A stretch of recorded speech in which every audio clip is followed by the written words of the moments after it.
Continuamos con la historia de Roma. En el anterior episodio narramos la Primera Guerra Púnica, un conflicto bélico que enfrentó por 25 años a las dos potencias mediterráneas del momento, Roma y Cartago. Las legiones romanas resultaron vencedoras de esta larga y extenuante contienda. Cartago se vio obligada a asumir unas vergonzosas y muy restrictivas condiciones de paz. Las arcas púnicas estaban vacías, motivo por el cual desde el Senado cartaginés se aprobó la conquista de nuevos territorios. Amílcar Barca, destacado dirigente militar durante el tramo final de la Primera Guerra Púnica, es enviado a Iberia con el fin de apoderarse de las ricas tierras y minas que allí habían. Mientras tanto, Roma miró hacia el Adriático y logró derrotar a los piratas griegos dirigidos por la reina Teuta. Tras la finalización de las guerras ilíricas, Roma instauró el primer protectorado en territorio griego, más en concreto en las ciudades de Corfú, Epidamno y Faros.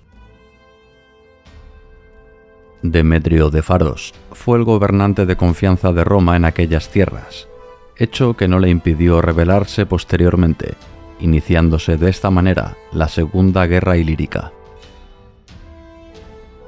El resultado fue favorable otra vez para los intereses romanos.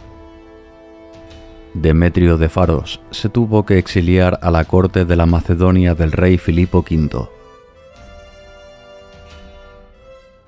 Mientras tanto, Amílcar Barca y su yerno Asdrúbal el Bello ya habían conquistado gran parte de la zona meridional de la península ibérica.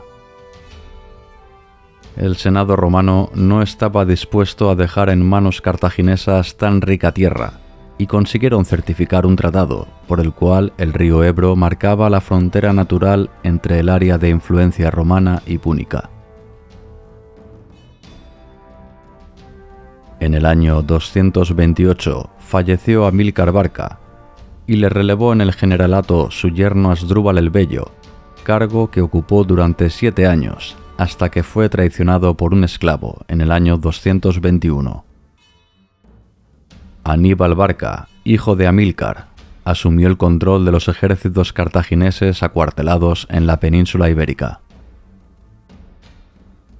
Aníbal continuó su expansión y atacó Sagunto, una ciudad aliada de Roma.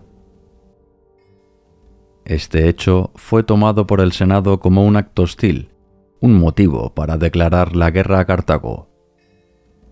Comienza la Segunda Guerra Púnica.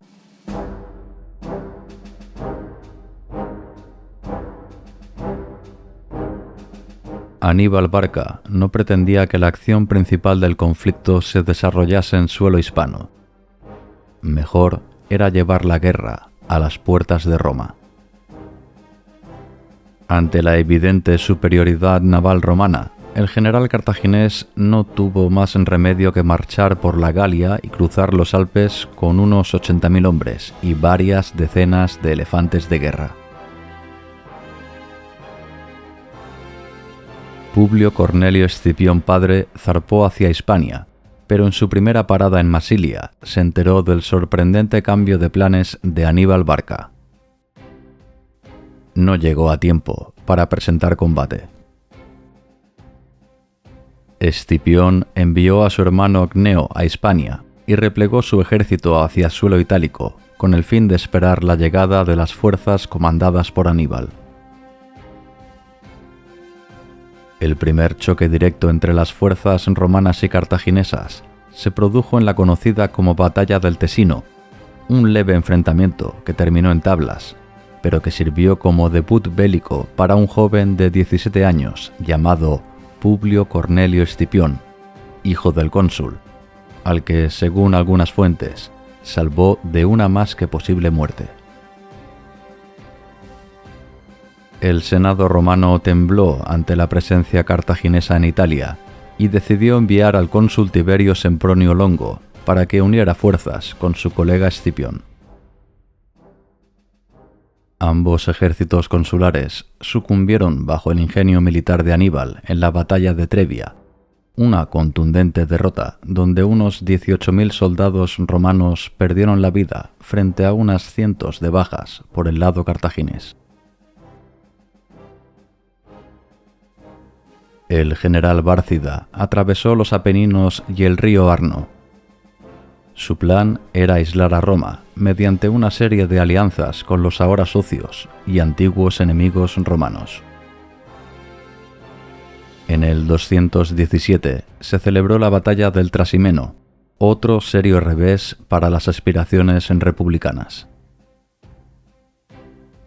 En la batalla, hábilmente ideada por Aníbal, fallecieron el cónsul Cayo Flaminio y 15.000 soldados romanos, además de un número similar de cautivos de guerra.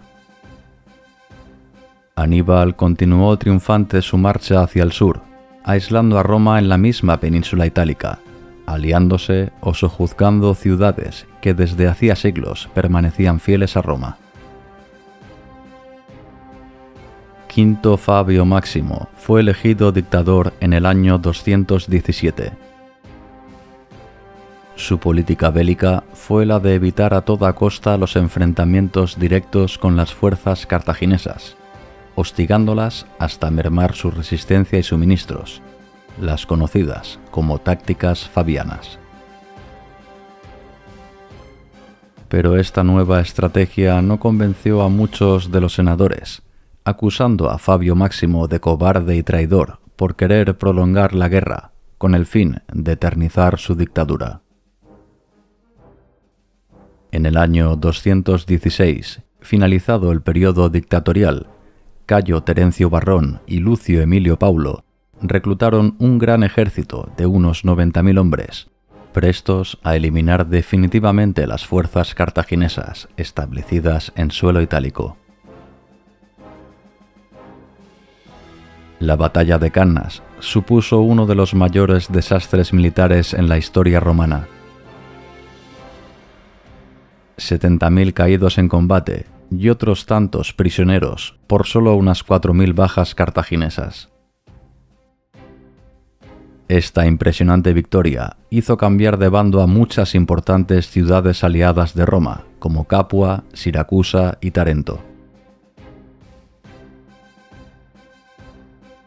Filipo V de Macedonia, a petición de Demetrio de Falero, también selló un acuerdo con Aníbal.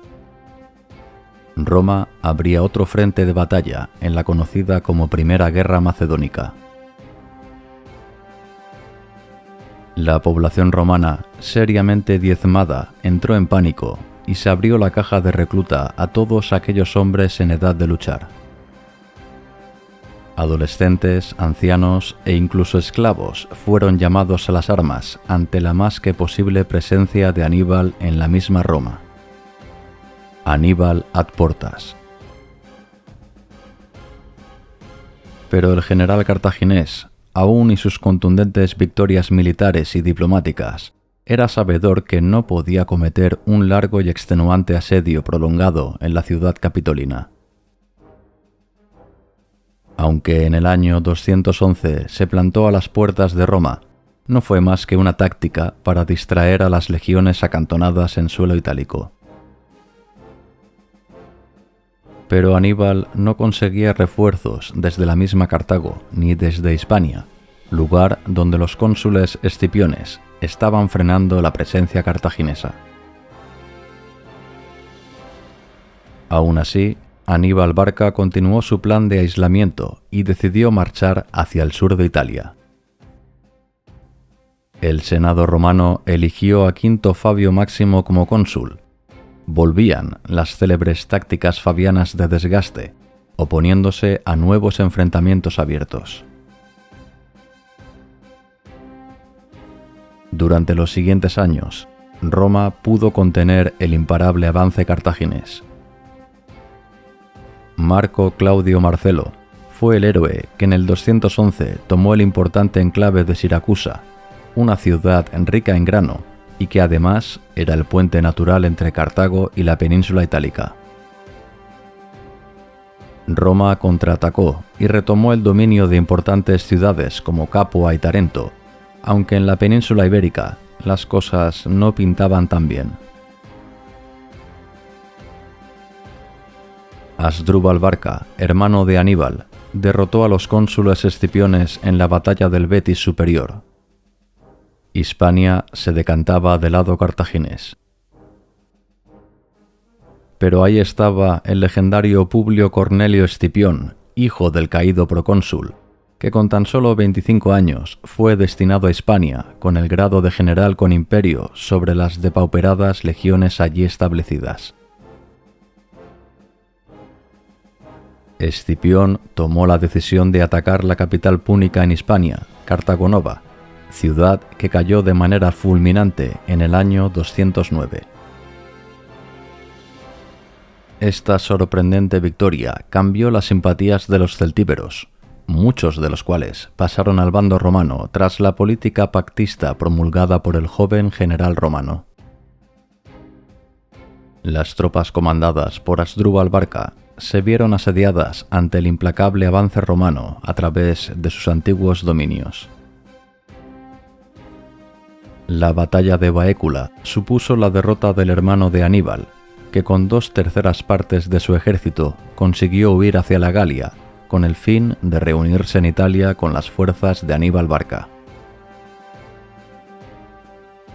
Aún y su exitoso paso por los Alpes, esta vez Roma había aprendido de sus errores y supo repeler las tropas de refresco cartaginesas. La batalla del Metauro significó la casi total aniquilación del ejército comandado por Asdrúbal, además de la muerte del mismo general. Aníbal se vio obligado a replegarse en la región del Brucio, mientras era conocedor del desastre total cartaginés en suelo hispánico. Publio Cornelio Escipión, tras la batalla de Ilipa, había expulsado a todas las fuerzas púnicas, consolidando de esta manera la hegemonía romana en la península ibérica. Roma tomaba la iniciativa y Publio Cornelio Escipión tenía claro el siguiente paso: llevar la guerra a Cartago.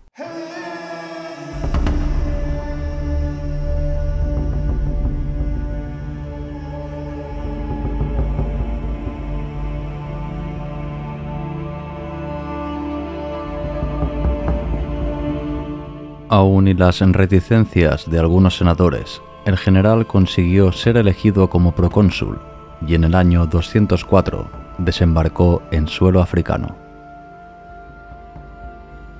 Una vez allí, supo ganarse las simpatías de Masinisa, un pretendiente al trono númida que se encontraba en disputa con su archienemigo Sifax, aliado cartaginés. Aníbal, todavía en suelo itálico, no consiguió rechazar las embestidas romanas. Aún y la llegada de su hermano Magón con 12.000 tropas de refresco, las fuerzas cartaginesas sucumbieron en la batalla de Crotona. Mientras tanto, Publio Cornelio Escipión concatenaba victoria tras victoria en suelo africano. La batalla de los Grandes Campos fue la contienda decisiva que cambió el rumbo de la Segunda Guerra Púnica.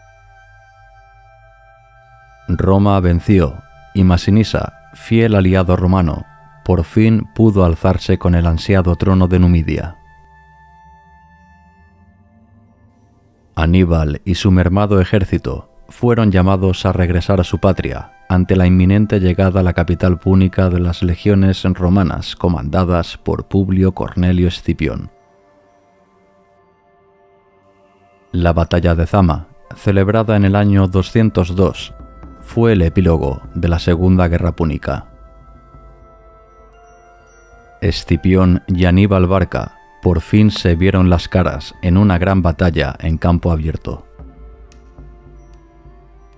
El genio militar del romano se impuso a la veteranía y buen hacer del brillante estratega cartaginés. La mayoría del ejército púnico fue aniquilado. Cartago no tuvo más remedio que capitular. Las condiciones romanas de nuevo fueron leoninas. Pérdida de todas las posesiones fuera del continente africano. Prohibición de entrar en guerra sin consentimiento de Roma. Imposibilidad de reclutar un nuevo ejército y flota, además de un pago de 10.000 talentos de plata, unas 260 toneladas de este precioso metal. Aníbal aceptó las duras exigencias, conocedor del poderío económico de Cartago. La orgullosa ciudad púnica se recuperaría, y quién sabe si en un futuro no muy lejano podría volver a plantar cara a los hijos de Rómulo. La Segunda Guerra Púnica supuso la consolidación de Roma como la gran potencia hegemónica en todo el Mediterráneo. Aun y la pérdida de 500.000 de vidas humanas durante el transcurso de la guerra, Roma supo reponerse y hacer frente al mayor reto en sus más de 500 años de historia. Pero algunos monarcas griegos no toleraban tamaño dominio de Roma. Filipo V era el líder de los orgullosos macedonios, el pueblo heredero de Alejandro Magno.